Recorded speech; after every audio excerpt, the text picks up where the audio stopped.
Yeah.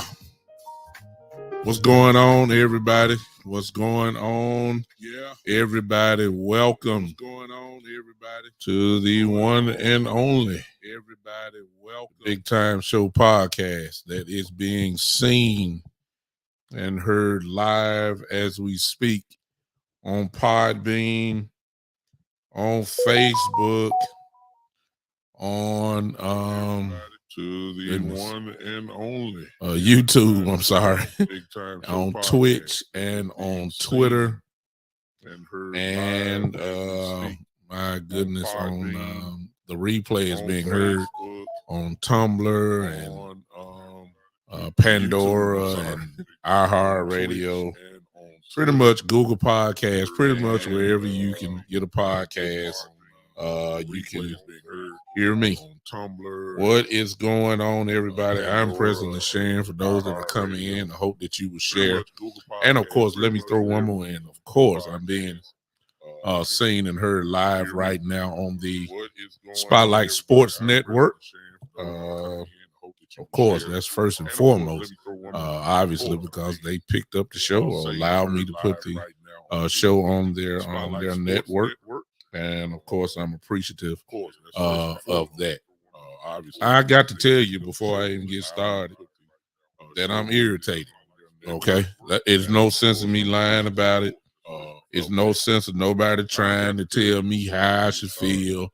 It's no. If you want to be optimistic about the Dallas Cowboys, I am not knocking you. Okay, I'm not knocking you. We have different types of Cowboy fans. We have Cowboy fans that are who look beyond what they're seeing or even not acknowledging what they're seeing and choose to be optimistic. I have no problem with you. I don't. I'm not even about to knock you. I'm not about to try to kill your optimism. I'm not here today for that. However, there's another group of Dallas Cowboy fans that simply look at things as they are. We ain't talking about what it could be. We're not talking about what it should be. We're not talking about none of that stuff. We're talking about it as is right now. That's why I come into play. I'm sorry if you don't like it. I'm sorry if you can't deal with it. I'm sorry if you don't want. Look, some of this stuff that I'm getting ready to say, whether you want to admit it or not, despite your optimism, despite your whatever, it is what it is. I'm sorry. I'm not in a good mood. I'm telling y'all that right now. The preacher is not in a good mood. I'm not. Unless one thing, and I'll get into that in a second. I'm coming to the comments in a minute. I see some comments of being, man, I don't know who you are, but just hang with me, hear me out, and we'll move on. Okay? I'm serious. I'm not excited. We ain't even got to the meat of the off season yet. And I'm already in a very irritable type mood when it comes to the Dallas Cowboys. Because I got a question for y'all right now. You've seen some of the news as I have seen it. I got one question right now. I've been trying to prepare y'all. I've been trying. No, nobody don't want to listen to me though. That's okay. I got one question in spite of. I've been trying to prepare. Are we trying to win? No, nobody don't want to listen. Or are we trying to rebuild? Which one is it? Because if you tell me the truth, which one it is, not you per se. I'm talking about the front office. If the front office go ahead and tell me really what the goals are for next year, then I won't be so fired up about it. Or my expectations will not be high. They really are not high after last year anyway. What's up, Karam? I hope I'm pronouncing your name right. I see you. I'm glad you joined in. If you tell me, if y'all and as y'all coming in, if you tell me what in the world are we doing, then I won't have a big problem. If you tell me that we are rebuilding, then my whole attitude will change. Because I won't have no hopes then, okay? Do y'all see what I'm saying? If you tell me we are rebuilding, then I won't have no problem. I won't have no problem with some of the stuff I'm hearing. But you cannot tell me as a fan that you're willing and you're trying to win a world championship. Not with these stuff that I'm hearing about. No. No, there's no way you can tell me that. I refuse to believe it. Because if you're really trying to win a championship, and what I would be seeing are real moves that'll be done to ensure that you're at least trying to win a championship. No. For instance, y'all help me out. My dad is on here. My father is on here. Hey, Daddy, I see you. I see old the hating Pastor Greer's on here too. You know, here's my thing. You guys help me out today. Help me out. Let me see if this makes logical sense to you guys. Okay? Just help me out on here. If I'm wrong, somebody tell me, because I'm not the smartest man in the world, but I do kind of claim common sense. Okay? That's what I do. Okay? Help me out right here. You cannot be telling me you're trying to win a championship and you're willing to give away some of your best players. Does that make sense? It's just like look, I don't even want to talk about today. Let me go back to the old days, okay? Hey, Tommy, I see you popped in. Let me go back to the old days. And I'm sorry, I hadn't spoke to anybody on Podbean. No. Hey, Professor Flip on. Appreciate you popping in on Podbean. Listen. What's up, Ken in the building? I see you. Listen, and let's go back. If you're trying to win a championship in the 90s with the Chicago Bulls, everybody knows Chicago. What's up, Ken in the building? I see you. But the offseason started off and say, hey, we want to trade Michael Jordan away, but we want to win the championship. That's the kind of sense that I'm talking about when it comes to the Cowboys. Let's go ahead and just go and kick it off. How in the world are you trying to tell me that you're trying to win a championship and you're letting possibly, the word is out? Yeah, Shane. Good to see you. This is what I'm talking about. Don't tell me you're trying to win and you're talking about getting rid of Amari Cooper. That there's no way in the world that you can tell me that you're really trying to win when you already know that your quarterback becomes not so good with Amari Cooper gone. Your quarterback does not get better with Amari Cooper being gone. He does not stay the same. There's only one direction that Dak Prescott is going. It's low. There's only one direction that Wait a minute, y'all. Y'all help me. Please help me. I know I'm not the only one that's seeing this now. Listen to me. You do not get better as an offense. You wait a minute. The word is from the Cowboy organization is that we're trying to win a championship. That's what I heard. That's all I done heard. You don't get better by saying Amari Cooper is not on this football team. It does not make sense. Didn't we see Dak Prescott without Amari Cooper just a couple of years ago when they tried this wide receiver by committee type thing? Did we not see? Hey, Mike, I see you from Madison. Did we not see how horrible this offense looked without a true number one wide receiver? It was just a couple years ago, 2019 to be exact. That's just a couple years ago. Do y'all remember the struggles? 2019 to be exact. What in the world are we? What? Do y'all remember the struggles? What are we doing? Now, if you're telling me we're rebuilding, what are we doing? Then I'd switch my focus to the draft. What are we I will.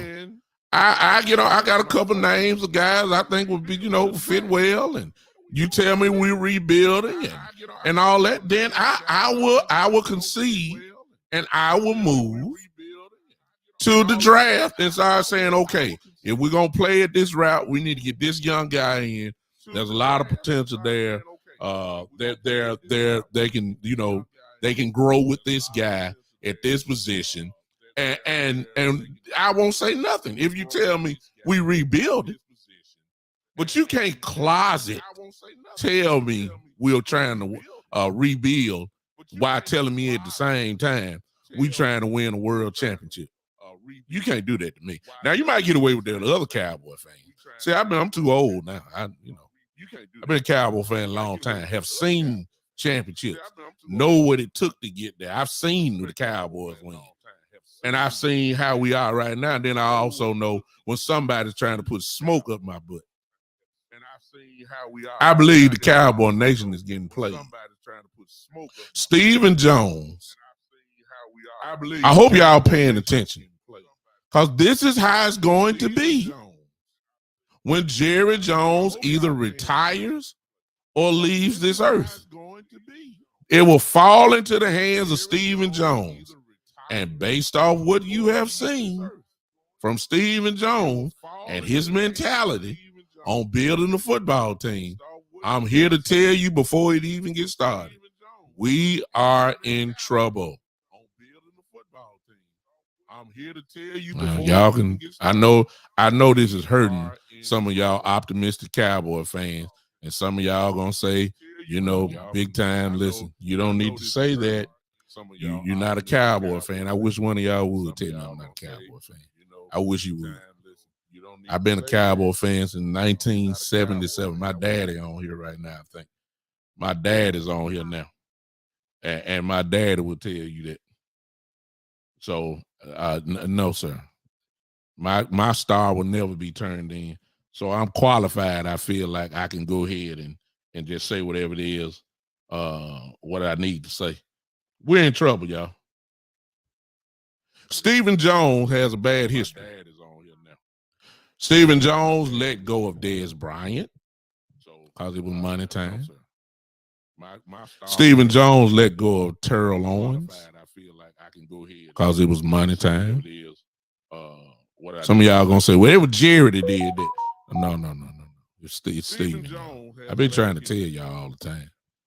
Stephen Jones is the only one that has been talking. Jerry ain't really been talking. It's been Stephen. And whenever Stephen opened up his mouth, you hear this salary cap theology that he has. And we all know the theology by now. Save, save, save. Never spend, spend, spend. And this is why it's coming up to Amari Cooper time. Stephen Jones is ruining whatever is left of the window that the Dallas Cowboys have. They're going to let go of Amari Cooper. They are. I know. I hope some kind of way that I'm wrong, but it don't look like that, y'all. It don't look like that. I don't understand it. They're going to let go of Amari Cooper. No matter what y'all say about Amari Cooper, here are the facts about Amari Cooper. He demands a double team on every play that the offense is on the field. That's a fact. You don't believe me? Go get all 22 and watch it for yourself. And watch the safety slide over to Amari Cooper. Those are the facts. So if you demand a double team, that tells me you are an impact player. That's what they tell me. I don't know what it tell you, but that's what it tell me. Okay, that's what it tell me, y'all. I don't know how y'all feel about it. That's what it tells me. That a defensive coordinator during the week game plans against one player to make sure that one player does not kill them. That one player, or we have a few on our team, but one of them for sure is Amari Cooper. No defensive coordinator will let Amari Cooper go one-on-one with their cornerback, even if it's a number one cornerback. That's just the truth. Those are the facts. Number two, another fact. Because he is a double-team number one wide receiver, obviously, that means he opens it up for everybody else. If the coverage is shifted his way, that means you're going to have one-on-one coverage, probably with your number two wide receiver, a.k.a. CeeDee Lamb, Cedric Wilson, whoever else is over there. Oh, please, Dalton Schultz. You think Dalton Schultz would be as good as he was if Amari Cooper was not on the field? Help me, somebody. It's not like Dalton Schultz is George Kittle or Mark Andrews or somebody. No. You think Dalton Schultz would be as good? Dalton Schultz would not be what he is if it was not for Amari Cooper being on the field. Since everybody want to know what his value is, that's the value. That's the value. Why in the world? Y'all don't believe me. Okay. So y'all don't believe me. See, I know some folks gonna come looking crazy. Let's look at this stuff together, y'all, real quick. Let's look at this together. Let's just look at this, and then y'all tell me. Y'all tell me. I ain't gonna say nothing. Look at Amari Cooper stats he's been to Dallas, please. First year, 79 catches, 1,189 yards, 15.1 average for every catch, 8 touchdowns. Second year, 92 catches, 1,000, over 1,000 yards, 1,114 yards, 5 touchdowns. Last year, which was horrible on Amari Cooper stats, 68 catches, 865 yards, still had 8 touchdowns. But the problem is, if you keep going to the right after, let me see, the 1, 2, 3, 4, 5, 6, the 6th stat. Look at the targets, which is TGT. 119 the first year, 120 the second year, then 104 targets on the last year. Do y'all see the why in the world does he have only 104 targets on the last year? Why? Do y'all see the see Amari Cooper is still, he's only 27 years old, y'all. He's only 27. He's only 27 years old. So let's not act like he's old and all. No. He's 27 years old. Plenty of gas left in the tank. Why he only get 104 targets this year? Please don't say because we had to spread the ball around. No. That's not the case. Please don't say because we had to spread the ball around. No. He got an offensive coordinator that don't know how to get the ball to him. How about that one? That's not the case. How about that one? I mean, we here to tell the truth today. Kellen Moore has a Lamborghini of an offense at every position almost. But he don't know how to work it. Don't even know how to turn the key. He showed you that in the playoff game. I'm still stuck, y'all. Y'all know where I'm stuck at. I'm still stuck at Tony Pollard only getting the ball 4 times in the playoff game. I don't get it. I'm still stuck at that. I'm still wondering what game plan do you put up, and you know that Tony Pollard is playing good ball, and you only give him the ball 4 times? That tell me you don't know what you're doing. You don't. And you only give him the ball 4 times? You don't know. That tell me you don't know. How you gonna tell me your number one wide receiver, which was Amari Cooper, on many games only had less than 5 targets a game? Please don't tell me about double coverage and all that kind of stuff, because I just saw Cooper Kupp just about break every record this year. Had all those receptions, had all those yards, almost 2,000 yards receiving, double-digit touchdowns, and he was getting double-teamed the whole game. So please don't tell me that you couldn't get the ball to him. I just saw Cooper Kupp do it. That's scheme. That's scheme. And I done seen enough of our beloved Wonder Boy, Kellen Moore. If he ain't figured out how to drive the car with them guys, he ain't gonna learn. Look, he done had look, when you and I go to a job, we get a 30-day, whatever they call it, a 90-day, whatever. You know, we get about 90 days to prove we're worthy or to stay on the job, or 30 days, or whatever. This man done had 3 years as offensive coordinator. Look, if he ain't figured it out now, he's not gonna figure it out. Amari Cooper is being blackballed by the Jones family. And notice the narrative that they're saying. They're changing. They know he's not getting the ball. They know he's not getting the targets. But then they want to change and say, well, if you're getting paid $20 million a year, you got to have the numbers. Excuse me, does Amari Cooper throw the ball to himself? I mean, yeah. Excuse me, does Amari Cooper throw the ball to himself? I'm irritated today, y'all. Does Amari Cooper throw the ball to himself? Or are his catches dependent upon Dak Prescott? Which is another reason why his targets are down or his numbers are down. Because the truth of the matter is, Matthew Stafford don't care nothing about no double team. He's throwing to the Cooper Cup. And he did. Matthew Stafford don't care. As soon as somebody look open, Dak Prescott looks the other way. You won't even give him a chance. He's a different receiver. He's not average. He's different. Amari Cooper is different. You got to give him a chance. So you got to throw it in tight coverage sometimes. Sometimes you got to throw it, even though he's got on maybe about a yard worth of separation. You got to throw the ball to him. You got to give him a chance. Dak Prescott ain't like that. He's just not. You got to throw the ball to him. It's not a Dak bash. It's just the truth. He's not. Okay? He's not. He's not. It's not a Dak. I know y'all don't like because y'all Dak is just not. He's just not. He's not. Okay?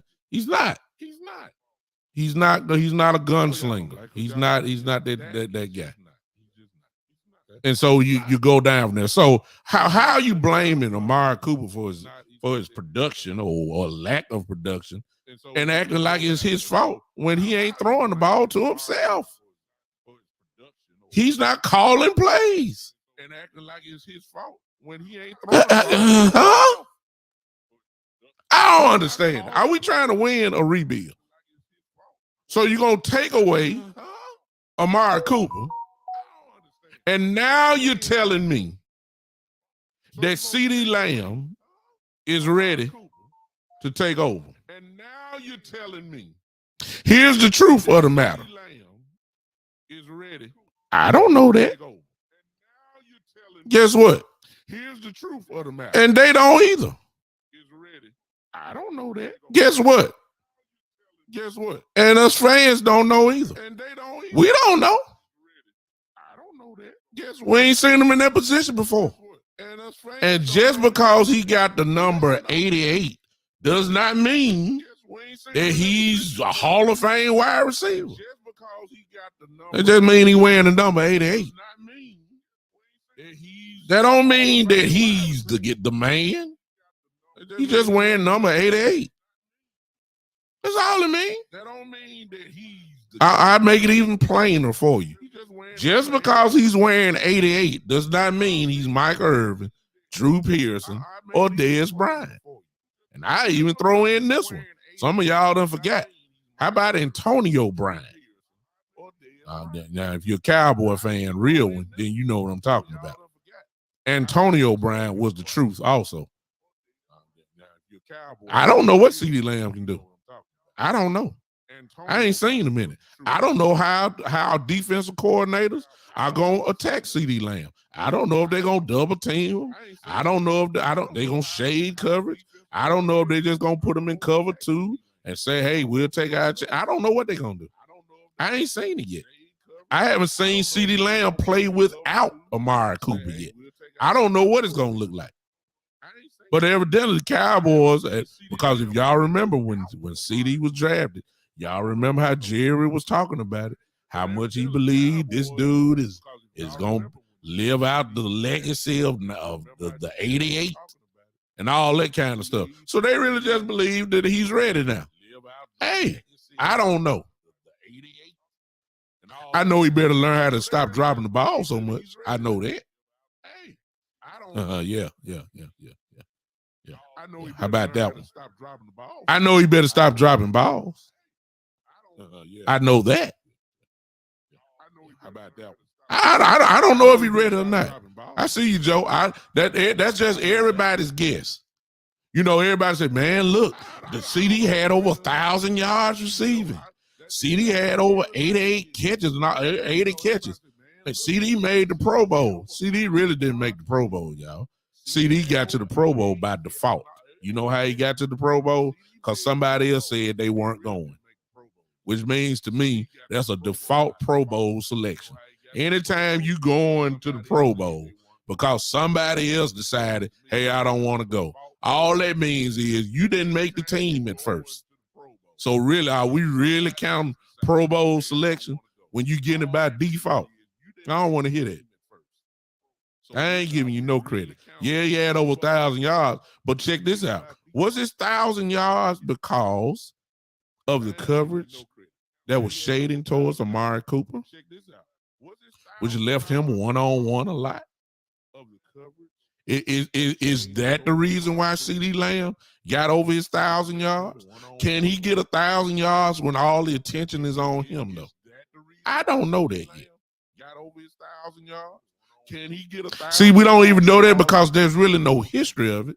You probably got to go all the way back to high school because we surely can't look at Oklahoma because at Oklahoma, he had people all around him. So we don't know. We don't know what CeeDee Lamb really is yet. We don't know if he's that dude yet. I'm not saying he's not, and I'm not saying he is. I got to see it. I have to see it. All I know is this. Dak Prescott had Amari Cooper, a true number one, and he had CeeDee Lamb, and he had Michael Gallup. And we down here wondering why Amari Cooper only getting 4 targets a game. That's what I know. I'm just telling y'all. That's what I know. I'm not giving nobody no credit until I see it. I don't know what CeeDee Lamb can do. I don't know. He ain't never been in that position. He's never been in it. Everybody thought Juju Schuster was the man too. Yeah, he was the man. As long as Antonio Brown was on the other side when they was with the Steelers. Oh, Juju showed up. Juju put numbers on the board. Juju made Pro Bowls because Antonio Brown was getting double and triple team. Juju was going one-on-one, and it swole his head up so big, and it swole the Steelers' head up and said, we believe that Juju is a number one wide receiver. And we're going to go ahead and give him the chance because we really feel like that he is a dominant wide receiver. He can take on the number one corners and win and all that. They put him in that position. You ain't heard them from Juju ever since. Know why? Because he's found out he's not a number one wide receiver. They put him in that position. You heard them from Juju ever since. Know why? So I don't know what CeeDee Lamb is. I don't know. I know the talent is there. I realize that. I get it. I see the talent. I can't deny the talent. CD has a great talent. He is. I get it. But I don't know if you're ready for number one. And then here's my question. Since we're talking about World Championship, my quarterback is on here, Matt Ryan. Hey, Matt, I see you. Listen, if you put CD over there, let me ask you this question. Who is your number 2 wide receiver then? If Amari Cooper is gone and CeeDee Lamb is now your number 1, who is your number 2? Oh, I know what some of y'all saying. Michael Gallup. Michael Gallup. Okay. That same Michael Gallup just had ACL surgery and won't be back probably until maybe the middle of the year. That Michael Gallup. and won't be back probably until maybe the middle. That's what you hoping for. That's what you banking on, really.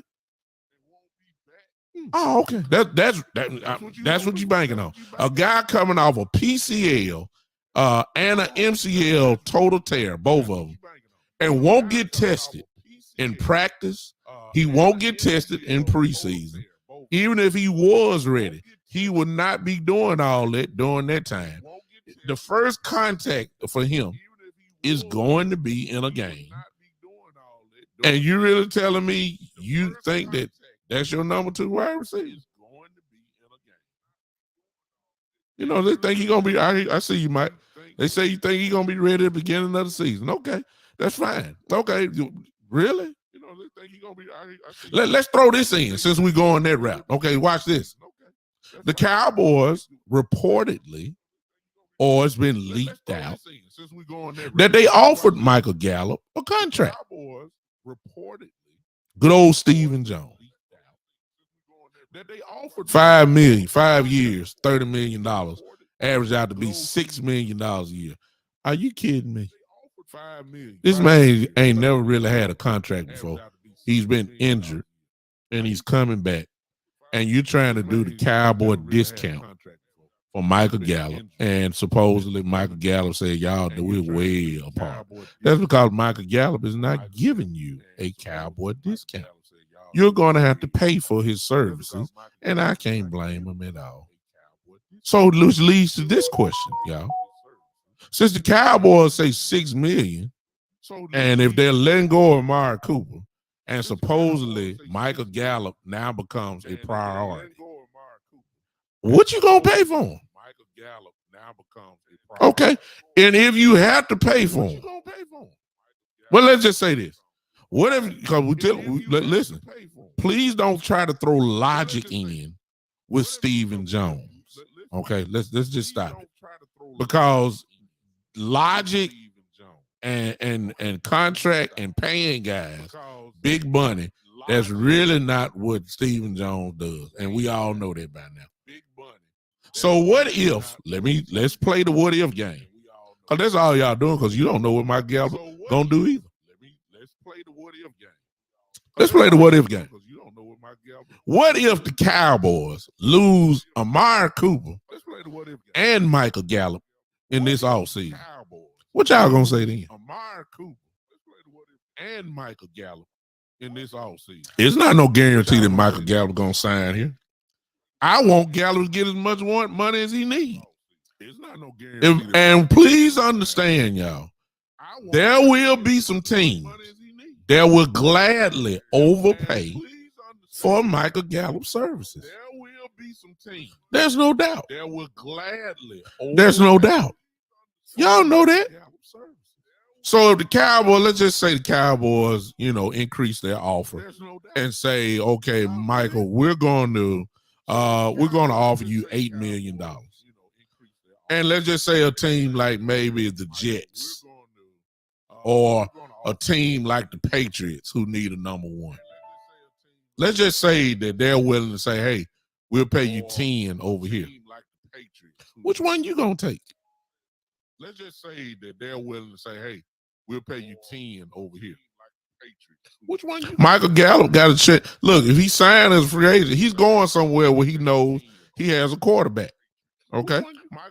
He's going to a place. He ain't going to no place where it's going to be a below average quarterback. He's going to go to where a quarterback really is. So he have a chance to win. Okay, let's just say he's going. Let's just say, I'm just throwing out New England. You're up and coming Matt Jones, who's going to get better every year. They need a number 1. And Michael Gallup is there. And I'm not sure Michael Gallup really is a number 1. But the Patriots would think he is. We don't know really what Michael Gallup is because he's never been in a number 1 position. We don't know. We don't know really what Michael Gallup is. I see Michael. Thank you. Mike says the Ravens. Well, the Ravens ain't got no number 1. Okay. The Eagles. Well, the Ravens. I mean, I'm just saying. What if they offer $3-4 million more? Why are y'all thinking that Michael Gallup should give the Cowboys loyalty? Really? I thought the NFL was a business. Really? I thought the NFL was a business. Yeah, well, what makes everybody think that Michael Gallup owe the Cowboys? Where all this come from? What makes everybody think? And on that note, same thing with Randy Gregory. Oh, where the Cowboys stuck by Randy Gregory all those years and all that, and he ought to do. No, he don't. He don't have to do nothing. All he need to do is sign a contract that's gonna better him and his family. And if you ain't offering him the money and somebody is willing to pay $5, $6, $7 million more, you need to go. Okay. So I don't know why y'all look. There's a good chance, in my view, that the Cowboys could lose not only Amari Cooper, but a chance at Michael Gallup too. Now what you gonna do? Please don't come to me talk about, well, the draft. Well, you ain't got no choice but the draft now. But there ain't gonna be no Amari Cooper or no Michael Gallup. So somebody tell me, what are we doing? Are we trying to win or are we trying to rebuild? It's looking kind of rebuildish to me. It's starting to. It really is starting to lean this way now. It really is, y'all. I ain't got the defense yet. I haven't even gotten the defense yet. I'm not even there yet. I haven't even gotten the defense yet. Who? Look, I'm not even there yet. D-Law getting paid $20 million too. You know Stephen Jones don't want to do that. Okay, let's go to Randy Gregory. Somebody gonna pay for Randy Gregory now. There's too much talent there. Somebody's gonna pay for Randy Gregory. Hey, text on Podbean, I see you. Somebody is going to pay for Randy Gregory, and the Cowboys better come correct. Somebody is going to pay. You can't come to Randy Gregory. Well, you know we stood by you when you had your drug issues, and we stood by you when you had. Nobody don't want to hear that, man. This is what I am. This is what I do. This is my skill set. My skill set. Pay me accordingly. That's all Randy Gregory gonna say. I don't owe you nothing. I owe you if you paying me. That's what I owe you. Nobody. Look, please. I owe you. So if you're gonna lose Randy Gregory, and if you're gonna lose possibly DeMarcus Lawrence, please tell me: are we rebuilding, or are we trying to win a Super Bowl? Please tell me: are we rebuilding? I don't see it, y'all. I don't like what I'm hearing. We ain't even started yet. I don't see it. We at the free agency market haven't even opened yet, and this is what we're getting already. I look. This philosophy of Stephen Jones is really frustrating to me. This philosophy of Stephen Jones. If Stephen Jones say, hey, I wonder his clothes on some of you guys, and he'll never say that. But since you're so crafty with your words, give me something that's leaning toward that way. That way I can go ahead and interpret what you're really saying. If that is the case, then I'm cool with it. Tear up the line, start over again. You got pieces there already. That's cool. If you're telling me we're not gonna win, go ahead and go ahead and tell me you're gonna draft a young wide receiver that you can play with for 5 years and you ain't gotta pay him, and roll the dice and see if this little young draft pick turns into a Pro Bowl type receiver. Hey, I'm cool with it. If you talking about, hey, we can't pay Randy Gregory like that, we got these young rushers in the draft that we think really can come in and can pair up with Michael Parsons and really, be a very young team, and we can go ahead and try that, and we'll sign a veteran like Mr. Curse as a safety. We'll try to keep our defense intact, and we'll try to go. If you're telling me that, then I'm good. But please stop lying to me talking about we trying to win the Super Bowl. If you're telling me that, then I'm good. Please stop. Please stop lying to me talking about we trying to win the Super Bowl. Because the actions that I'm seeing is not matching up. Please stop. It's not matching up. It's not matching up. I'm frustrated today, y'all. I am. I'm frustrated. I'm frustrated. I'm frustrated by what I'm saying already. We ain't even got to the draft. We ain't even got to the first day of free agency yet. And you can already see the handwriting on the wall. You can already see it. You can already sense what's going on. And I don't see how in the world anybody support this. But like I said before, I'm not knocking Cowboy fans because we got two sets of Cowboy fans. We got this optimistic set of Cowboy fans, and then we got, the pessimistic type Cowboy fans. You got some who's trying to look optimistically into the future and say, we're going to be all right. Then you got the pessimistic ones say, no, we're not. No, we're not. We're not all right. There's nothing positive about letting go of some of your best players. And I realize we can't pay everybody, but you need to sacrifice somebody else. I thought this was all about Dak Prescott and making him better. You don't make him better by taking away his weapons. You don't. You don't make him better by taking away his weapons. You don't take an Amari Cooper away from Dak Prescott. That you talking about we're better? No. You don't take an Amari Cooper away. No. Nobody can tell me that. No. Nobody can tell me that. All right. All right. Nobody can tell me that. Oh yeah, y'all, Mike. I've been there. You've been following me for a while. This really is not nothing new I'm saying at all. Because y'all have heard me say it. I just let y'all hold on to y'all optimism. I told y'all what was gonna happen. I told y'all. Y'all didn't want to hear me. Now come on over to my side now. I told you Stephen Jones was gonna ruin this thing. I told you they're gonna bring Kellen Moore back. I told you it's gonna be the same thing.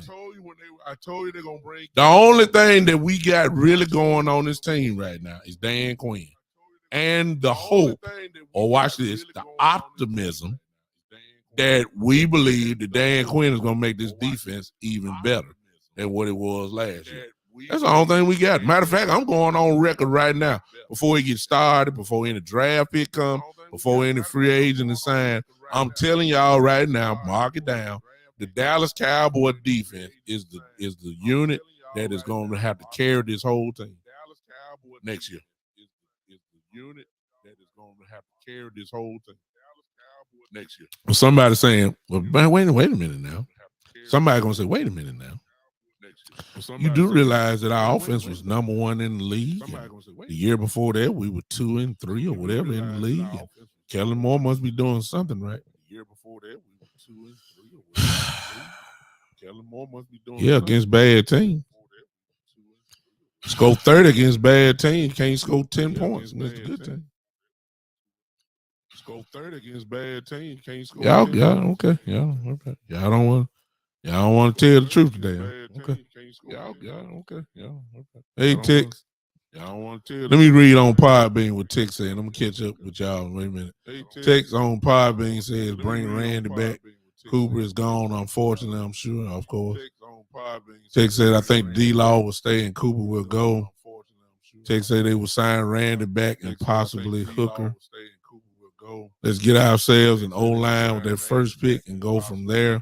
Looks like we will have a nice center available coming our way in the draft. I'm going to disagree with Tex on one thing on that. Tex, not because of what you're saying is off. Actually, it's true. But I believe that the defense needs to be strengthened. Because if you remember, Tex, are we going to have LVE next year? I don't think so. I don't know if we're going to have Keanu O'Neal, and even if you did, you can even improve on that. Now, I realize that Jabril Cox probably will be back, but he's really going to be kind of like a rookie because most of his work was on special teams last year. Most of his work was on special teams, so he's not been an NFL starting linebacker, never. But he's probably going to get thrust right into it. Now, I love Cox speed and all that, but it'll really be an essential, kind of like a rookie. So if that be the case, if one of those linebackers like Dean or somebody from Georgia is there, I need the defense to be a strength because they're gonna carry this team next year. It won't be the offense, especially if you telling me that Amari Cooper will not be there. We're not gonna be better. We're not gonna be as explosive. We're not gonna be as good. We're not. And I'm not depending on Kellen Moore's offense to carry us through next year. I'm not. I'm depending on this defense to take it up even another level. And I believe that is more possible with Dan Quinn than the offense shining with Kellen Moore and Dak Prescott. I need our defense to be the special unit next year. I need our defense to be, and I believe that we're closer to that scenario than the offense, especially if Cooper's gone. If Cooper's gone, look, we're not as nowhere near as good on offense without him. Dak Prescott would not be whatever you think of Dak Prescott. Go ahead and lower it by 2. If you think he's horrible, go ahead and just drop it 2 more spots after that. If you think he's elite, go ahead and drop him down.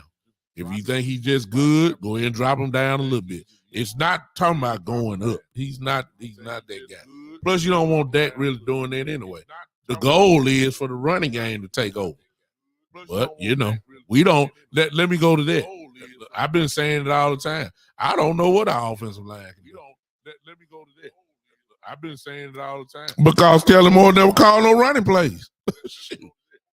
If all you got is your offensive lineman backing up passing on pass protection every play, I don't know what the offensive line can do. They ain't had a chance to lay on nobody. They ain't had a chance to aggressively hit folks. They backing up playing on their heels the whole game. You know it's the truth. If Zeke Elliott gets the ball less than 12 times a game, Tony Pollard gets the ball maybe 3. That's only 15 carries a game.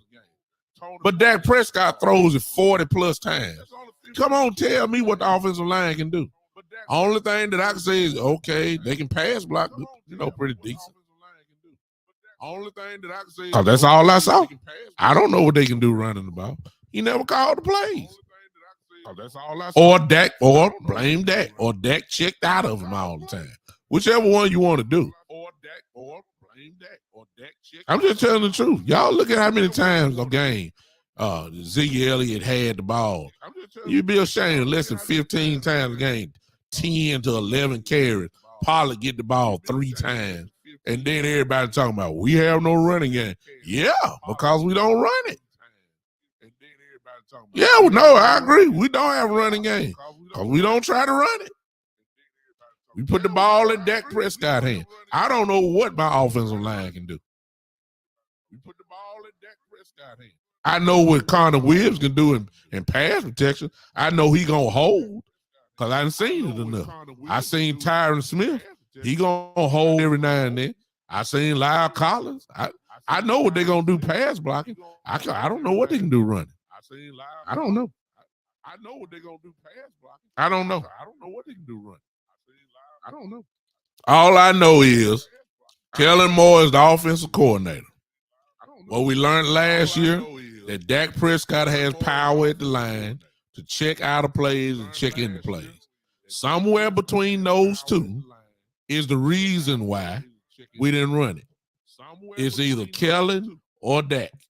Pick your choice. Just the truth. I don't know what Zeke Elliott can do. He only getting the ball 10 times a game. I don't know. I know he was hurt last year. I get that. I get that part, but I don't know. Pick your choice. I'm just telling y'all. See, we gotta start looking at things as they really are. We can't be looking at it like you want them to be. If Zeke Elliott only got the ball 10, 11 times a game, if that much, and Tony Pollard only got the ball 3, 4 times. We don't need no projections. Look at it as it is. That we didn't run the ball. And somewhere between Kellen Moore and Dak Prescott, there lies the reason why we didn't run the ball. That's just the facts. Those are the facts. Look at it as it is. It's just the truth, yeah. I'm sick of this mess. Somebody need to tell me: are we rebuilding, or are we trying to? Are we trying to do it? That's just the facts. Those are the facts. And let me say this about Amari Cooper, and let me go back to him. So, if we're letting go of Amari Cooper, can we go ahead and safely say this? That the trade was a failure? Because, he's only 27 years old. You only had him for 3 years, 3 seasons, and you're already about to let him go. So that must mean the trade was a waste of time and a failure. 2 out of 3 years, over 1,000 yards, couple Pro Bowl selections, and it got to be a failure. And you quick to let him go. That must mean the trade was a waste of time. We traded our first round draft pick for him, and now we about to let all that go. So the trade for Amari Cooper from it had to be a failure. We traded our first round draft pick for him, and now we about to let all that go. So Mike Evans says, but we all know who determines who gets the ball on this team, and it ain't Dak's decision or Kellen Moore's. The front office decides where the ball goes. Remember Cole Beasley saying that. I find that kind of hard to believe too, Mike, because the game flow shows who kind of do that. Jerry Jones ain't got no walkie-talkie up there saying, hey, throw the ball that way. No, he let the coaches coach. He sit up there and cheer, drink, do all that kind of stuff. They calling the plays down there. Dak is changing the plays down there on the line. They may have that. There may be something in the meeting leading up to a game where there are some suggestions. They're saying, hey, we need to get this kid here the ball more and all that kind of stuff. I believe that, but I believe that's just part of a regular game plan. Cole Beasley may be right on a little bit of that, but since Jerry is the general manager, that means he kind of got a right to say that. I ain't talking about the owner, Jerry Jones. I'm talking about the general manager. If he's in there with coaches, no matter what we think about his football knowledge or whatever, he has the right to kind of say, hey, we ought to get this kid here the ball more. I ain't got no problem with that, to be honest with you. That's what a general manager's supposed to do. But make no mistake about it, during the game, Jerry Jones up there drinking vodka. That's what a general manager's supposed to do. Jerry Jones up there sipping. But make no mistake, I'm just telling the truth. Y'all know it's the truth. Up there drinking vodka. Yeah. Jerry Jones up there sipping. Huh? I'm just telling the truth. Y'all know it's cool. Tech says Cooper is just not available enough. Big time. You can't continue to pay a guy that can't get right. You should just go a cheaper wide receiver on the market. Seems to me the wide receiver market has been cheap this last year. The only thing I'm going to say to you, Tex, is I don't have no problem with what you're saying. Just don't tell me then that we're trying to win the championship. That's the only thing I'm saying. Just don't tell me then.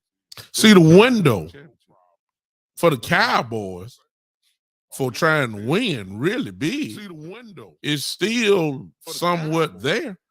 Is decreasing year after year. And these guys, some of these guys that are still here are looking for a ring. They ain't trying to be a part of a miniature rebuild right now. Because drafting a wide receiver, that ain't, that's a rookie wide receiver. I don't know what I never trust a rookie. I mean, Jamar Chase from Cincinnati shocked me. But how many Jamar Chases are out there? How many Jamar Chases are out? The big year Justin Jefferson had his rookie year in Minnesota. That don't happen now. The big year Justin Jefferson had his rookie year. So I don't trust the rookie. If you're telling me we just rebuild in Texas, I'm good with it. So I don't trust the rookie. If you're telling me we just rebuild in Texas, I'm good with it. So Texas helping me out. Watch this. Watch this, y'all. I'm glad y'all seeing this. You guys can't see this. Watch this. Well, yes, I am. I'm going to put it there. Text. I'm about to put this on in the chat group on the sports spot. I mean, on Facebook. In the chat group. I'm finna put this. This come from Tech. I'm gonna let y'all look at this, and then y'all tell me what y'all gonna do. Watch this. I'm finna put this. I'm coming right down. Here it comes. These are the wide receiver free agents this year. These are the wide There it receiver is. free agents. Let me put this up here. These are There it is. Look, y'all. Let's leave this up for a minute. Let me put this up. First of all, let's get this understood. Look, y'all, All the names you're seeing on the screen, first of all, let's just say we ain't getting none of them. You know why? all the names Because I got you're seeing Stephen on the Jones. screen. Stephen Jones ain't paying no money for these guys. You know Tech. why? 'Cause I got Stephen Yeah, they Jones. some good names and Stephen Jones ain't productive wide receivers. Yeah. Let's just be honest. wide receiver. You're not. Stephen Jones ain't paying hardly nobody on this list that demands money. Let's just go through them just for a sake. You know, Chris Godwin. Let's just go through them just Chris for- Godwin ain't never been a number one receiver. He's a good number two. Chris Godwin. I can see Chris Godwin ain't never been a and number CD and you know whoever out there. Y'all do remember Cedric Wilson is a free agent also, so there's no guarantee we're gonna sign him either. Okay, all right. So I can see a CD Lamb, Chris Godwin, Cedric Wilson. That's formidable. Yeah. Mike Williams. Mike Williams, a big wide receiver. Not incredibly fast. Has number one qualities, but he's more of a possession receiver. He's not a speedy guy. He's big. He can catch the football, no doubt. He's productive. But that don't scare me. CD, Mike Williams, Cedric Wilson. That don't scare me. Okay. Allen Robinson. Well, why would you pay Allen Robinson when Allen Robinson stay hurt? I mean, come on now. I can't even. Allen Robinson don't stay on the field. I know that person. I done drafted him on my fantasy team multiple times. I mean, he can't stay on the field. Odell Beckham is going to sign with the Rams again. They've already kind of said they want him back. He's gonna go back. That's just my opinion. And Odell, and they'll wait for him. He's injured. He's coming off a bad knee injury in the Super Bowl. They'll wait for him. Robert Woods is coming back from his knee injury for the Rams. All Robert Woods will do is slide in, middle of the year, end of the year, whatever. Odell slide in. Good Lord, here come the Rams again. Juju Smith-Schuster. Good Lord, here come the Rams again. Well, I'll say this. Out of the names so far, I have a lot of confidence in Juju being a number two. Why? Because I've seen Juju be a number two, and I saw how dominant he was as a number two receiver. I saw that in Pittsburgh. The question is, can CeeDee Lamb be dominant like Antonio Brown was? So that Juju can get the one-on-ones. See, if CD ain't dominant, then it's not gonna happen. Plus, when you throw in Juju's attitude and Juju's problem attitude, the way he acted in Pittsburgh, I'm not even sure if you want that on your team. Then, of course, we got Stephen Jones. Because these guys ain't coming here to play for $5 million. Yeah, let's go now. Okay, so I'm not doing that. Christian Kirk. What does Christian Kirk do? I'm not doing that.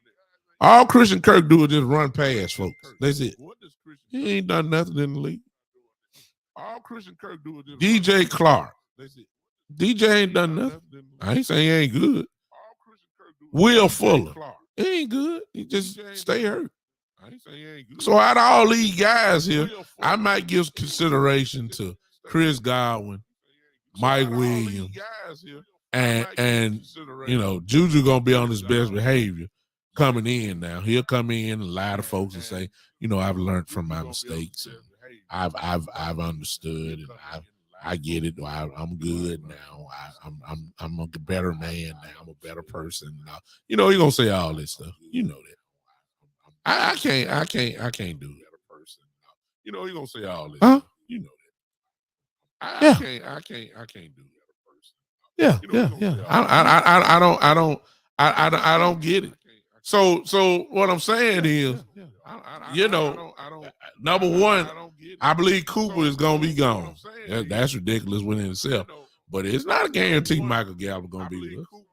So you're telling me that we're supposed to be better just with Cooper gone? You telling me we're gonna be better with Cooper gone? There's nowhere in the world you telling me we're a better team without Cooper. But since he's gonna be gone, what if you got Gallup gone? So all of a sudden now we're really a better team without Cooper and Gallup? Really? What if you got Gallup gone? So all of a sudden now we're really a better. Sound like a rebuild to me. Mike Evans said, who is DJ Clark? DJ Clark played with the Jacksonville Jaguars. Mike Evans said, who is DJ he's had some pretty good games. But you know, you kind of get hidden when you play in Jacksonville. So, you know, that don't mean those guys can't play. It's just that, you know, when you're on a losing team, you know, even if you do get plenty of yards, it's in a loss. So you don't get the kind of credit that you deserve. Don't mean he can't play, because he can. DJ can play, but that don't scare me. So it's almost like a committed look. The only way this is not a committed look is unless CeeDee Lamb goes completely crazy. If CeeDee Lamb goes cuckoo, then I change my outlook. And I'm talking about crazy. CeeDee Lamb got to have about 1,400 yards, about 90 plus catches. And then I say, okay, y'all right. My CeeDee Lamb can definitely play you know, the number one, and he's productive in it.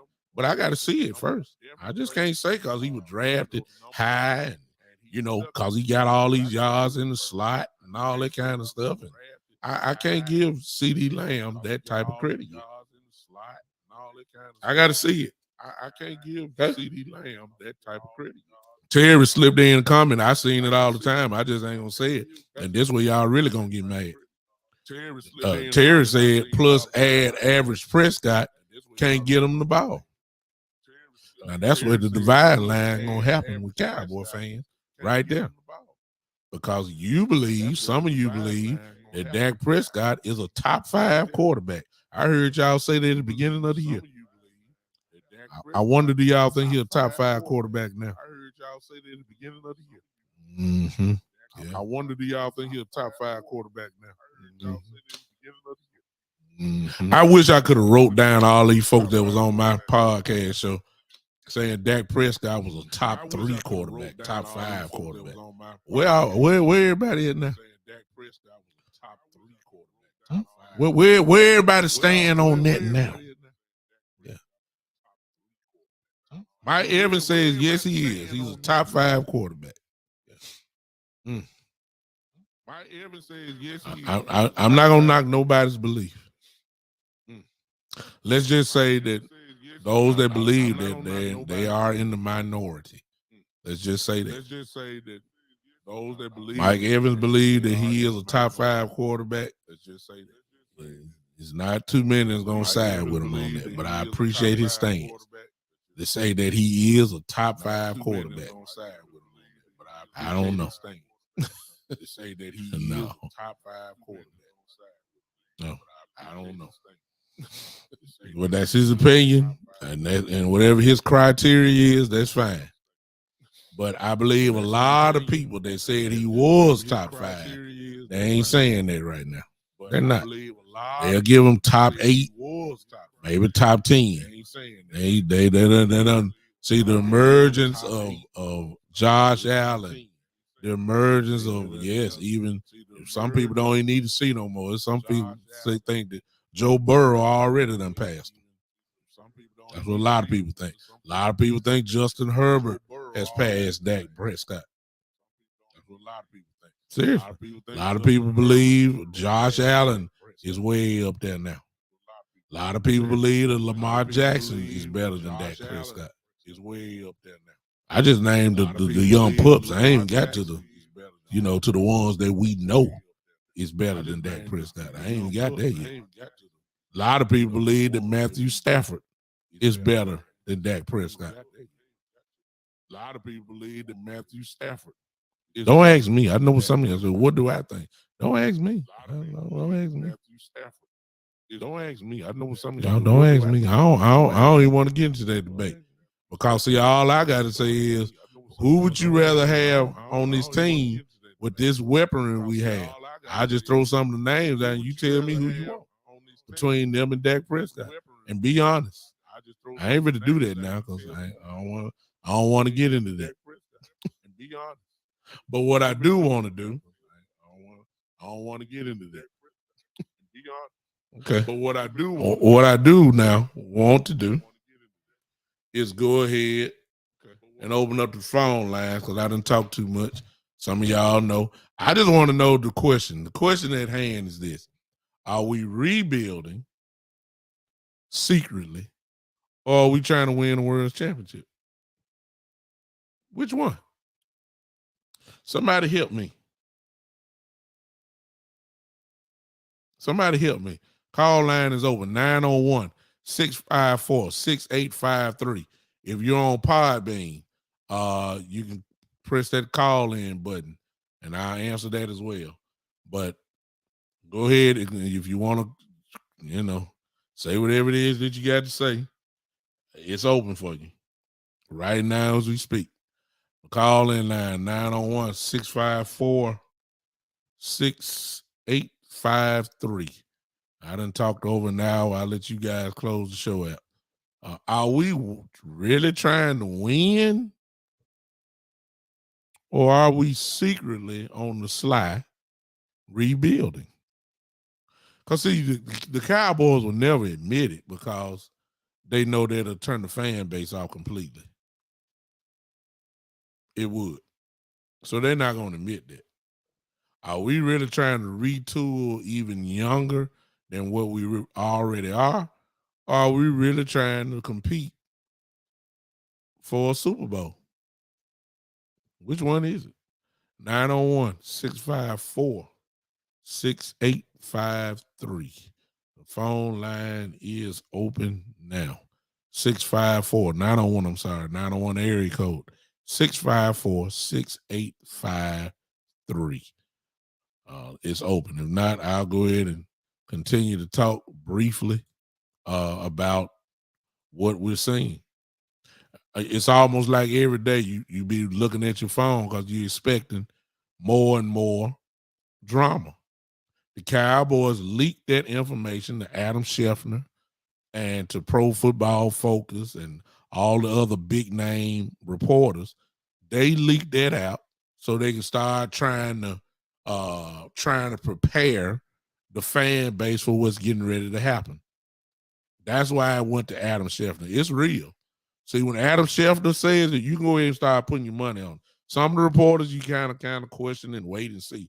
But when it gets to Adam Schefter and Chris Mortensen, when it gets to those type of guys, kind of like in basketball, once it gets to Adrian Wojciechowski, it's real.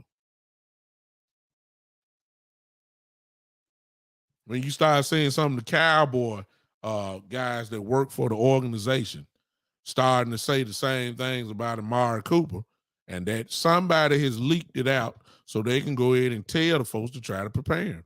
Amari Cooper is a real thing. He's probably not going to be here. Just so Steven can save money. So he can save $16 million because we will not go into salary cap hell. We would not pay our number one wide receiver, who's only 27 years old, because I have to save the money. I have to have it. And the way I'm looking at it is Amari Cooper could have had 130 catches, and it would still be in this situation right now. Because all Stephen Jones is really concerned about is salary cap. You know that also because he never pays for big-time players when you could have. All you want to do is draft and develop. That's all, and hope that some of these guys that you draft turn into some real special players. I guess that's really the goal of the draft. But sometimes when you close, all you need is an impact player or a guy that you know gonna come in and do damage to get you over the next hump, which could very well possibly get you a Super Bowl if you're close. That's all his daddy did. Y'all remember? I told y'all this before. When he got Charles Haley, what'd they do? They put us over the hump. Super Bowls came right after that. Deion Sanders. That one man put us over the hump. Won a Super Bowl. This is that's what signing big impact guys do. But we dealing with a guy who obviously is leading this organization, and all he believes in is dotting I's and crossing his T's on the salary cap. I don't know if you want to win or not. That's all I'm saying. Call in line is open. 901-654-6853. 901-654-6853. I don't know if we're trying to win or not. I know as a Cowboy fan, I'm incredibly irritated. I'm already irritated. I ain't even got to the season yet. I haven't even gotten to the I ain't even got to the preseason yet. I'm already hot. Because I'm not seeing what I need to see for a team that swear up and down you want to win. You're not doing the things that winning teams do.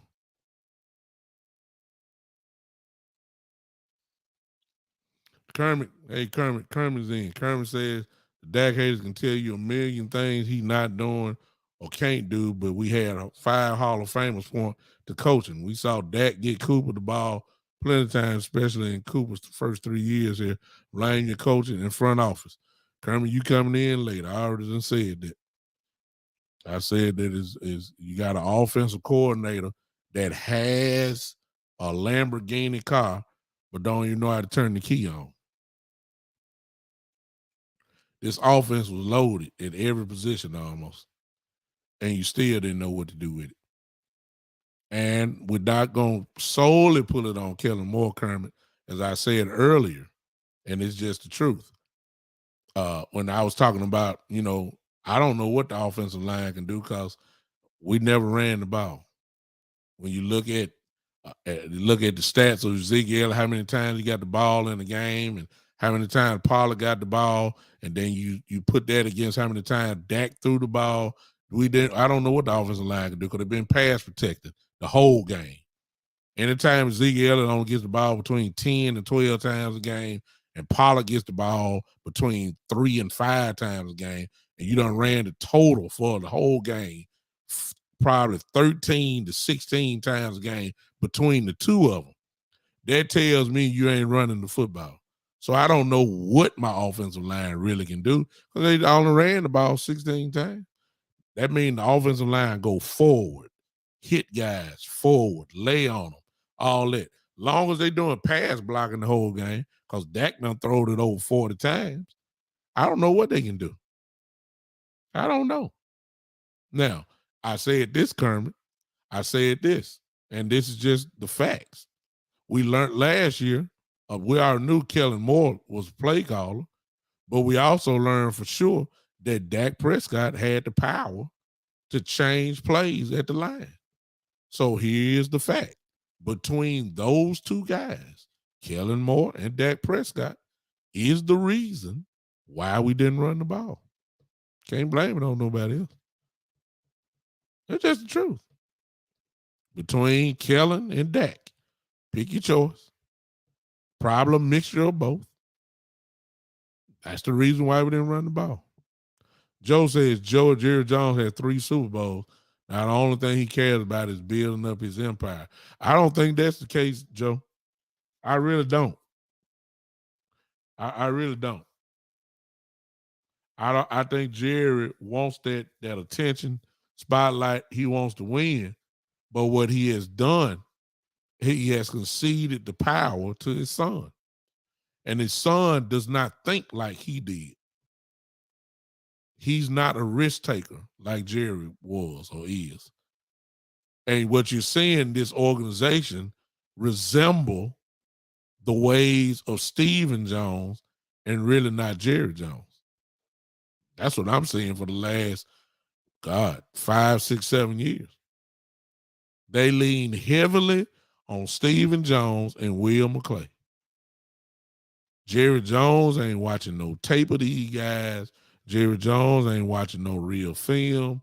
Jerry Jones is going by the opinion of his son and Will McClay, and they have developed a system because the drafting part, for most points, have worked. We draft pretty good. I give us credit for that. We draft pretty good. We do. And we're starting to look like Stephen Jones. And this system don't work.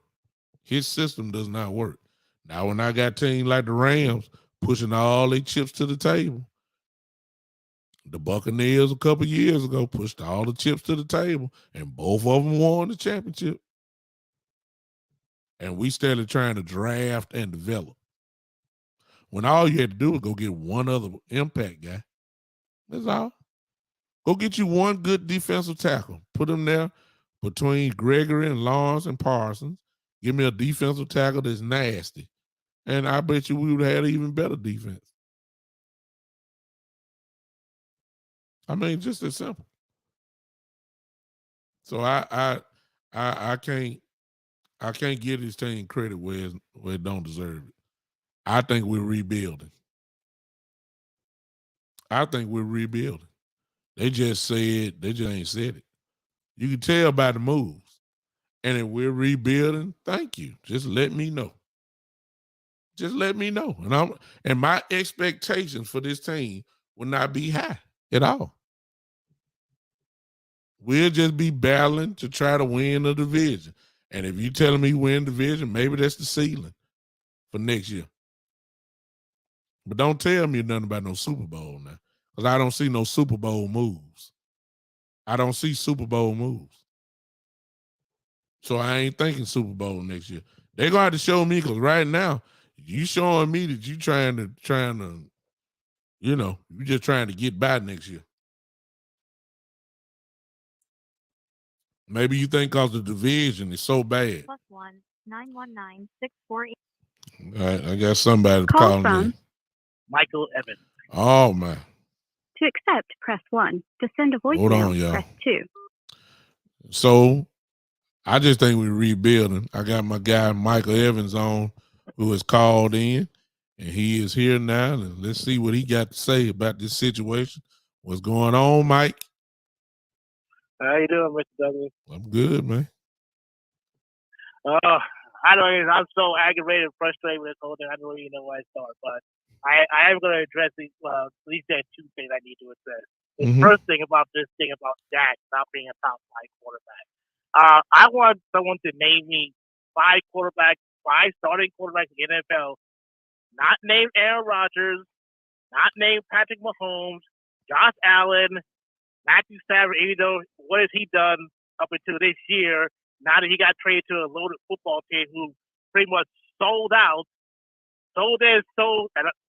forgive me for saying it, sold to the devil to try to win a Super Bowl. And just for the sake of argument, let's just throw in Joe Burrow. Somebody name me five quarterbacks other than those 5 guys who's better than Dak Prescott in the league. I don't think anybody can. Well, I know one for sure. That's Lamar Jackson? No question. Lamar Jackson hasn't even won a playoff game. But he's a unanimous MVP of the whole league. That right there outranks that. You take Lamar Jackson out the Baltimore Ravens, they are a 3-win football team. You put Lamar Jackson on that team, they're battling for a Super Bowl. That's how valuable he is. I was kind of sitting here holding on to my seatbelt, thinking you were going to say somebody like Kyler Murray. No. I will throw in and say Russell Wilson, though. No question. I throw Russell Wilson. I don't even know. I mean, but that's just it. See, when you throw out those names or really any names, it's really about what's your standard or what a quarterback is and what he should be, and most people would say that Russell Wilson is a better quarterback than Dak Prescott. You'll have some that say Dak is, but it ain't many. But most people would say Russell is. Now, when I say Lamar Jackson, I guarantee you, folks, it is a very few that will say that Dak Prescott is better than Lamar Jackson, even at this point. It's just really just the truth. It's not a knock against Dak. It's just that when you start talking about those type of guys, you'll find out really where you're standing, and you named off maybe about 4 or 5, but that's still top 5 right there. Now we start talking about top 8, top 10, and I think personally, me now, so that I never been said it, but I think he's definitely top 10, but he's not top 5. He's not. I'm not saying that he's. Okay. I'm not saying also that there's just a gigantic slope there either, a downward slope from 5 to 7 or 5 to 8. It's really not. It's just that there's no way that I can put him above a Josh Allen right now. I can't put him above, the guys you named, the obvious guys. Can't put him there. But he's a good quarterback. He is. Dak is. But that's an argument that we have on you. Go ahead. I'm sorry. Yeah, I can put him ahead of Josh Allen. I mean, how many division championship he won? 2. Yeah, but check this out. Josh Allen, the last week he went back to back. I think Dak won at least 3. He won in 2016, 2018, and he won this year. The only pushback to that is that Josh Allen's already won more playoff games than Dak have in all these years. That's the only pushback. Yeah, that's true. So really, when it comes to the division championships, a lot of people would give Josh Allen a pass on it because Brady was over there. I mean, the AFC East belonged to Tom Brady and the Patriots. There ain't no question about that. And well, of course, he left and Buffalo won, but Josh Allen done won more playoff games than that. And without a doubt, the Cowboys roster was better than Buffalo. So I mean, you it just all depend on what you say. But let me ask you this question: are we rebuilding? I don't know what we're doing right now. I mean, there's 3 things you do in the NFL. You either rebuild, you reload. Okay, my mind just flipped to the other. Okay, we ain't reloading. Okay, we're not reloading. Uh-huh. We're not rebuilding. Uh-huh. So, and we're definitely not. If they let Amari Cooper walk, we are. I mean, I'm one of the most optimistic Cowboy fans there is. There is no way we can be considered a contender without Amari. Uh-huh. But you see what's going on, Mr. Douglas. I see what's going on. Uh-huh. I don't know what some of these other people don't see what's going on. They're doing the same thing to Amari that they did to T.O., that they did to Cole Beasley, that they did to Diz, and now they're doing it to him. They are devaluing him. They're devaluing his work when it comes to this upcoming free agency. Yeah. And they're talking about him in the media. They're talking about him in the media. And these people, I'm not even going to get into that. That's another whole different conversation. They're just running with it. They're doing their dirty work. Yeah.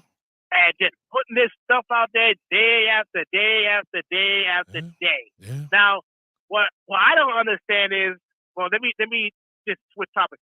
This is one of the comments I made earlier. I said that the front office decides who gets the football.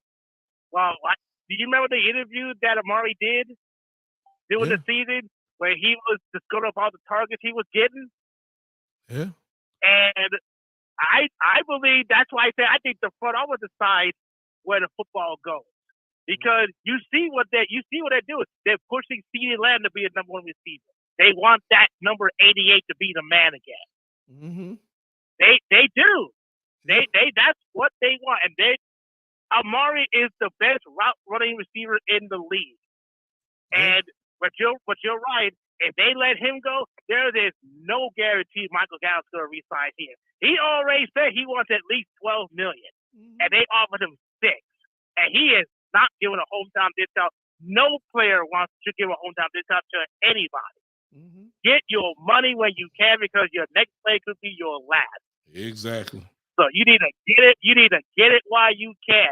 But I'm just sitting here holding my breath like everybody else. I don't know what they're doing, but okay. I just hope they do the right thing, because it's getting frustrating. It really is. All right, appreciate you, Mike. Thanks for calling in, brother. We're gonna do it again. Okay, thank you. All right, man. Okay. Yeah. Let me throw something else in.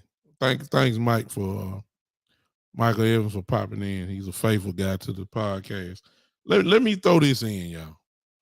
I'm just gonna go and say this. I see my brother. I think my brother done popped in. West Coast Cowboy the great West Coast Cowboy, one of the top guys in podcasts when it comes to Cowboy stuff. So I yield and tip my hat to him. And let me just throw this in, y'all. Let me throw this in. Because Joe just put this comment up, and it just made me think real quick. And you can argue it down, okay? You can argue it down. West Coast, if you hear, just say yay or nay. But I'm gonna have my own opinion. But let me just say this. Look at this comment Joe made. Joe said, we have too much talent to rebuild. Why would you give Dak, Cooper, and Zeke all that money to rebuild? Great comment. It's crazy. It's crazy. It's a great comment. Here's my thought. Okay. Shane, I saw your comment come too, and I'm gonna put that up. Let me say this, and y'all answer this one for me before I leave, because we just talking now. Okay. Maybe they just don't. Maybe Steven just don't know what he's doing. How about that? See, you should have been prepared for this. This is what I'm saying. You should have been prepared. Let's go down the list, y'all. Let's go down the list. You saw what was developing with this team. You knew you traded a first round pick for Amari Cooper. I ain't got to say nothing else about that. Okay, so you knew what he was bringing to the table. You knew he was good. He produced some Pro Bowl seasons for you. Okay, you knew what Ezekiel Elliott was. That's why you paid him. Okay, you saw the progression of Dak Prescott coming. Okay, you already knew what your linemen were. You got 2 Hall of Fame linemen on your line. That's why you paid them. You knew D-Law was a problem for offenses. You knew it. You knew the talent level of Randy Gregory.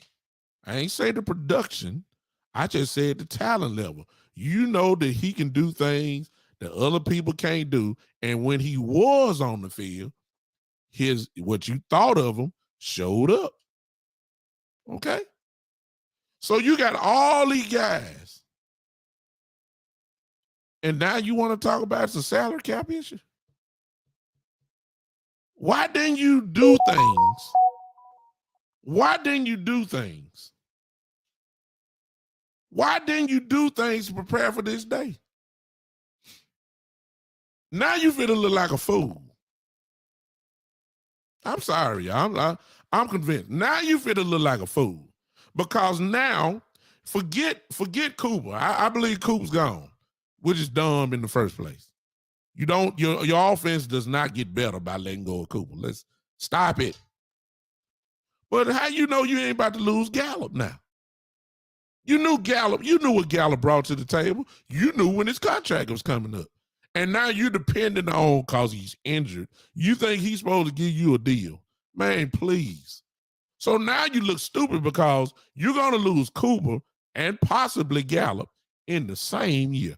That's really your number one. And depending on how you look at it, you'll start with this, say this. You're going to lose 2 of your starters from the wide receiver position. You look real dumb. It look like you don't know what you're doing. You got Gregory over there. Some team is going to be willing to overpay Randy Gregory. And you're going to be sitting here talking about, well, we've been loyal to Randy Gregory. He ought to be loyal to us. No, Randy Gregory ought to be loyal to himself and his family. You look real dumb now, Steven. Somebody finna go to D-Law in a minute. Somebody finna go to D-Law and gonna ask D-Law to take a pay cut. Somebody finna do that. And you think because you gave him the money, you think D-Law is just gonna say, okay, well, I do. D-Law ain't that type of guy now. You finna look real dumb. You finna cut LVE. LVE, because you're not going to pay him. And again, some other team will likely overpay for LVE. So now you're about to lose LVE, in my opinion. Keanu O'Neal is not nothing to talk about, whether you re-sign him or not. Even if you sign him, okay, I'll give you credit for some experience, but I'm not giving you no credit for production because Keanu O'Neal didn't give us production, okay? So we're going to get that away. Or let's just say, for instance, we lose both for some crazy reason. Okay. Now you're going to look real stupid because now I'm depending on Jabril Cox to be whatever you think he's going to be, who essentially be playing as a rookie, as a starting linebacker, because all he did was play special teams primarily last year. You're looking real dumb. And please don't tell me about the draft, because if you talk about bringing in the draft, now you're telling me another rookie is about to start. You're going to get, it's a rookie as a linebacker. This is not Georgia. This is not the SEC. This is the NFL. These guys will kill rookie linebackers. Offensive coordinators will kill them. We're looking real dumb. We're looking real dumb, y'all. So Joe's comment raises a real good question to me. To me, it does. Do we know what we're doing? Because Stephen Jones is showing me he can't deal with successful players. Like, you traded for Amari Cooper. Don't you think he's supposed to produce? I mean, you got D-Law. I mean, Gregory, 2 Hall of Fame linemen. You paid Zeke Elliott $90 million. I mean, you paid Dak all that money. I mean, come on. What was you thinking? They weren't going to be good? And now their time is here to get paid. And your first option is, well, the salary cap is what we got to do, and we got to let you go now. But you gonna let everybody go.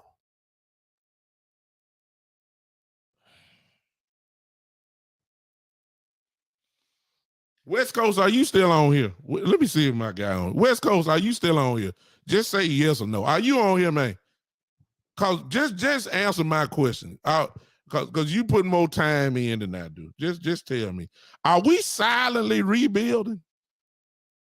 Because you're not telling me that we're positioned to win a world championship. You're not doing the things. We're not doing the things to say we're really going after a world championship. Matter of fact, everybody who's here, everybody, whether you're a Cowboy hater, Cowboy lover, make no difference. Since you haters love to watch us anyway, what are the Cowboys doing? Are we secretly rebuilding? I mean, somebody, if you let me know that, then I know how to adjust my attitude coming in for this season. I will. That would tell me the whole story. And you can't straddle the fence. Either we're going after the Super Bowl or we're not. And the moves that we're making is showing me, at least, that we're not trying to get to the Super Bowl. We get a, if this was school, we're gonna get an A in salary cap issues. We're the champions of the world in that. Oh, Stephen L. Jones is one of the best in the history for the salary cap. He's good at that. Oh, Stephen, he's excellent at that because he ain't spending no money. He's trying to save all he can. Value free agents, build through the draft. We'll pay that. We'll pay for free agents on day 4. We'll pay for free agents on day 5, day 6. And all we're trying to do is get guys in here that'll compete for the depth chart. We ain't trying to get guys in that's going to become immediate day 1 starters from free agency pool. We don't do that. So you can't tell me, based off of things that I'm seeing from other teams, you cannot tell me that we are really going for a Super Bowl.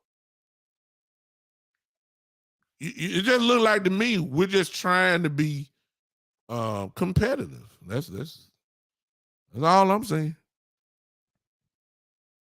I don't see the real moves.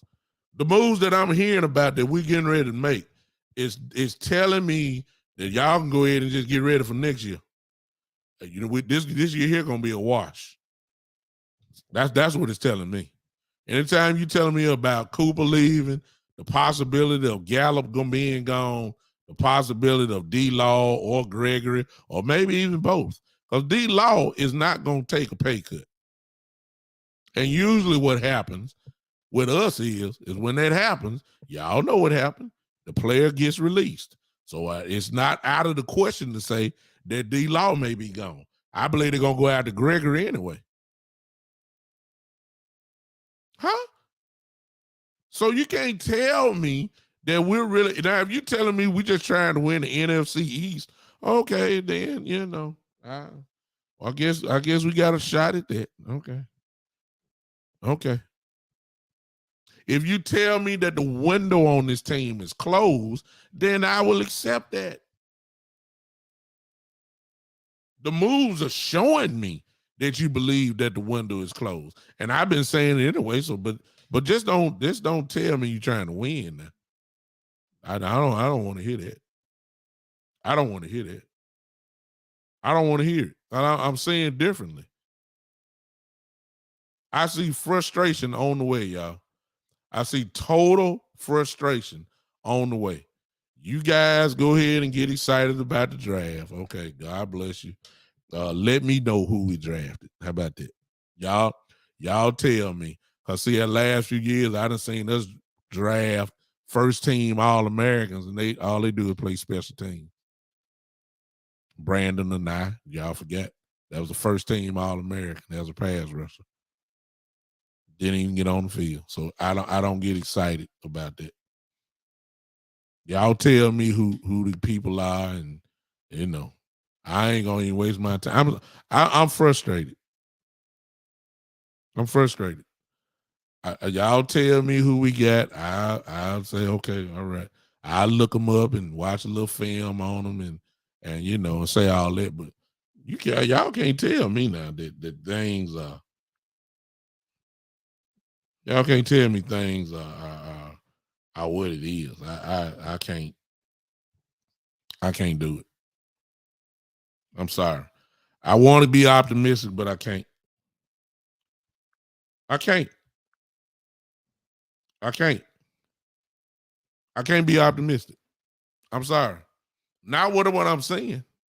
There's no way I don't have nothing to hang my hat on other than Dan Quinn. If we just want to talk Cowboy defense, you'll get a reaction out of me. That's the only thing. I feel like Dan Quinn is going to get the job done this year. I believe the defense, well, it just depends on who we got there. Because, see, if you tell me D-Law and Gregory not there, then this defense ain't nowhere near as good. And then y'all going to tell me, well, we got Chauncey Golston, and we got Terrell Basham, and we got, please. Please, y'all, don't do that to me. I'm not saying they're bad players. I'm just saying don't do that to me, because you know they're not D-Law and Randy Gregory. There are some people that you're going to let go, and you're going to have to pay the price for it, because we're not that good without these guys. Without Amari Cooper, we're not that good.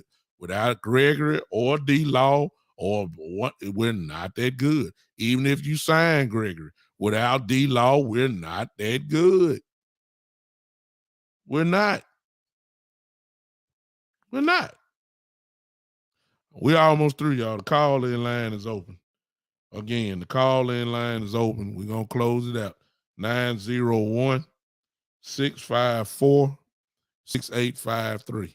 Here's the question of the day is, are we silently, secretly rebuilding, or are we really trying to win? 901-654-6853. If not, I'm going to go and shut it down, because the more I keep talking about it, the worse I'm feeling. I'm trying to find some type of light. I don't have it. I don't have it, y'all. I don't have it. I don't have it. I'm trying, y'all. I'm trying to be optimistic, because some of y'all want to be optimistic. Get ready for week 1, and I look.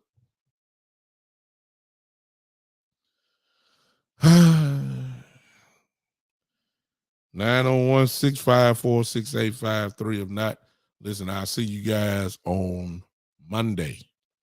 Same place, same time. Same place, same time. Joe said it would be a shame if we rebuild them, because they're wasting Dak's best years. Oh, I agree, but you know,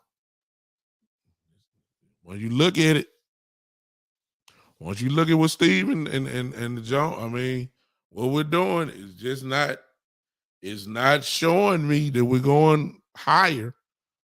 It's showing me that we're getting ready to go lower. There's not even a room to say we're staying on the same level, because you're not. You lose Cooper, you go down. You lose Gallup, you go down. You lose a D-Law, you go down. You lose a Gregory, you're going down. You're not going up. You're not staying the same. Some guys you just can't replace, because they're different. They're special. They can do things that other people cannot do. You don't go up. You're taking away Dak Prescott's best weapons. Y'all complain about Dak now. Some of us complain about Dak now. What in the world you think he gonna look like if he ain't got his weapons? Come on now. Come on now. All right. All right. No call in. Listen, on the screen on the ticker there that you see, these are ways that you can support the podcast. The Cash App is there. If you like what I do and you agree with it and want to contribute and help your boy out a little bit, there's the Cash App $, Big Time Show. Those are my handles that you can follow me at. If you're not, I really would love you guys to follow me on YouTube, the Big Time Show. Just go there and subscribe, turn on the notifications, and I appreciate it. Another way you can do is the Big Time Show 3.supercast.tech, which is a way that you can become a subscriber monthly for it. Don't ask for much. You really have total control on what you want to contribute to that. Don't necessarily have to be no $30 or $5, or you can do whatever you want to do. If you want to contribute $1, so be it. If not, that's cool. I just appreciate you guys hanging with me. Again, I'll be with you guys on Monday at 7:00 Monday. Tonight we may do a part 2 to this, or I just might just go ahead and open up the call-in lines right from the start, and we'll just do a freestyle Monday, because I need somebody to help me, because I don't see any joy. Oh, Terry says we draft good. That's our optimism.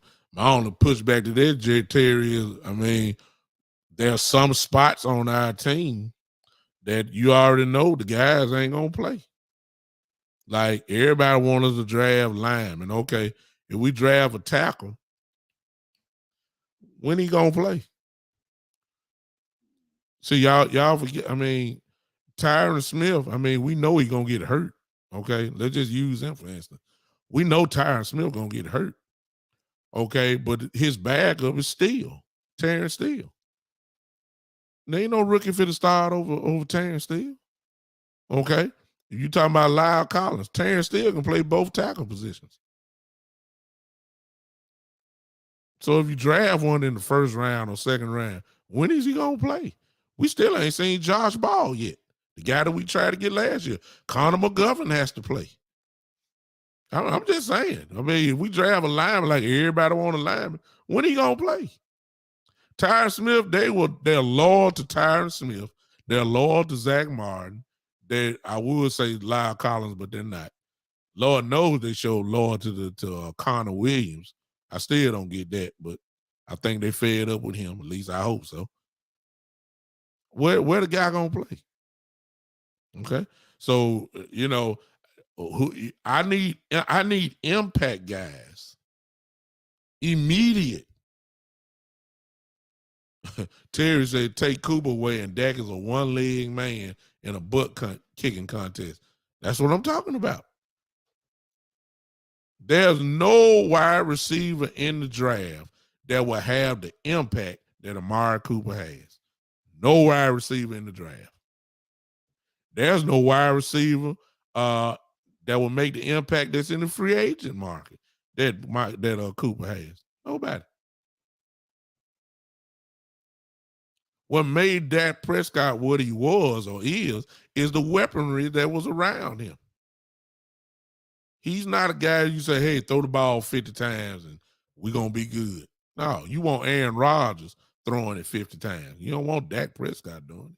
Truth be told, you want Dak Prescott throwing it between 25 and 27 times a game, and you want your running back or one of your running backs to have over 100 yards rushing.